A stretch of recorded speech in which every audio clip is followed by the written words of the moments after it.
வணக்கம். சோள தோசை எப்படி பண்ணுறதுன்னு பார்க்கலாம். அதுக்கு இன்றைக்கி நான் 3/4 அழகை விட குறைச்சலாக சிறு சோளம் எடுத்துருக்கேன். சோளத்தில் 1/4 பங்கு உளுந்து எடுத்துருக்கிறேன். 4 பங்குக்கு 1 பங்கு சரியாக இருக்கும். இதை நல்லா 2-3 தடவை கழுவிட்டு ஒரு 5 மணி நேரம் ஊற வச்சுக்கலாம். சோளமும் உளுந்தும் 5 மணி நேரம் ஊறிடுச்சு. சிறுதானியத்தில் இட்லி தோசை பண்ணும்போது வெந்தயம் போட வேண்டியதில்லை. இதுவே சீக்கிரம் புளிச்சிடும். வெந்தயம் போட்டால் இன்னும் சீக்கிரம் புளிச்சிடும். அதனால் நான் வெந்தயம் போடுறதில்ல.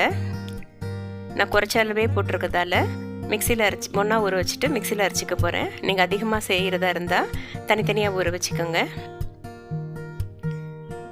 இதை அரைச்சி எடுத்துகிட்டு வந்துடலாம்.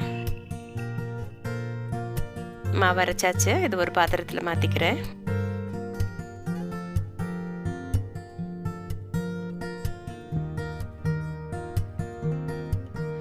இந்த மாவு கொஞ்சம் சீக்கிரம் புளிச்சிடும். ரெகுலர் மாவு ஒரு 8 மணி நேரத்தில் புளிக்குதுன்னா இது ஒரு 5-6 மணி நேரத்துலேயும் புளிச்சிடும். அதுக்கேற்ற மாதிரி பார்த்துக்கோங்க.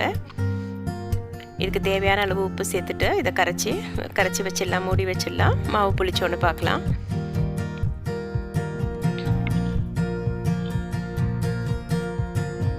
இதை நல்லா கலந்து விட்டாச்சு. இதை மூடி வச்சிடலாம். புளிச்சதுக்கப்புறம் பார்க்கலாம்.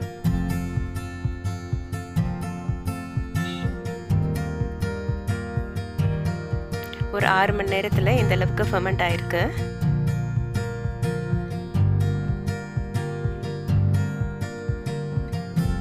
இது தேவையாக ஒரு நாள் ஒரு வேளை இல்லை 2 வேளைக்கு மட்டும் அரைச்சிக்கிறது நல்லது. மொத்தமாக ஸ்டோர் பண்ணினா ரொம்ப புளிச்சு போயிடும். ரெகுலராக நம்ம யூஸ் பண்ணுற இட்லி தோசை மாவு மாதிரி பல்காக அரைக்கக்கூடாது. அப்பப்போக்கி யூஸ் பண்ணிவிட்டு காலி பண்ணிடுறது நல்லது. இதை தோசையாக ஊற்றிக்கலாம்.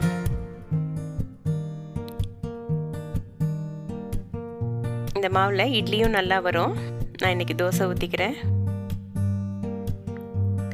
ரெகுலர் மாவு வேகிறத விட இது வேகிறதுக்கு அதிக நேரம் எடுக்கும். கொஞ்சம் பொறுமையாக வேக வச்சு எடுத்துக்கணும். தோசை கொஞ்சம் வெந்தோன்னே அதில் கொஞ்சம் நெய் சேர்த்துக்கிறேன். இது நல்லா வேகட்டும். திருப்பி போட்டுட்டு எடுத்துடலாம்.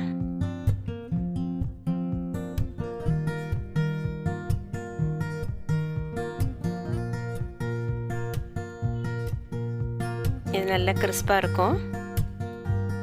குழந்தைங்களுக்கு சாப்பிட்றதுக்கு இஷ்டமாக இருக்கும். மிச்ச மாவுங்களையும் தோசையாக ஊற்றி எடுத்துக்கலாம். நான் இன்றைக்கி போட்ட மாவுலேயே 8லேருந்து 9 தோசை வரும்.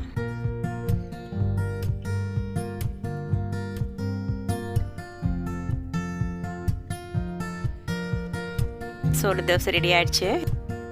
இதுக்கு தொட்டுக்கிறதுக்கு புதினா சட்னி செஞ்சுருக்கிறேன்.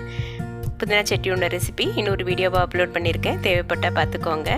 கிறிஸ்பான டேஸ்டியான சோள தோசை ரெடி. நன்றி.